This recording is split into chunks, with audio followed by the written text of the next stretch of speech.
Ikaw ba ay gumamit ng Ruby tapos pinang-counter sa'yo si Tamus? Pwes, nasa tamang video ka kaibigan dahil ngayon tuturuan kita kung paano siya balagbagin sa lane. Syempre una, mag-cut ka muna kaibigan.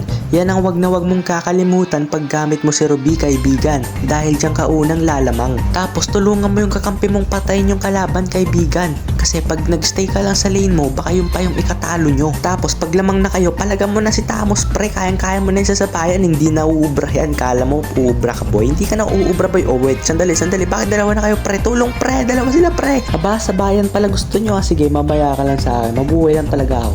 Alam mo ikaw, kanina pa ako nanggigigil sa'yo pre. Kanina may kasama ka lang kaya matapang ka pre. Saan ka tatakbo pre? Wala ka nang tatakbuhan pre. Ito, nagsama ka pa talaga ng guardian angel mo pre. Mamamatay din yan pre. Ito yun, tinayuan na nga lang ako pre. Andito na Esme pre.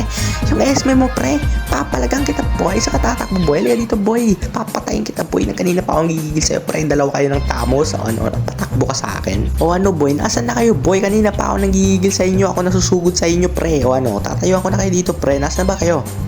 Wala? Ay, pupush ko na lang to. O ano, nandito na yung tapang-tapangan pre. O, halika dito pre, palagan tayo. Halika dito tayo. Ano, palagan tayo pre. Ano, kala ko ba matigas ka? Kala ko ba matapang ka? Wala ka naman pala silbi.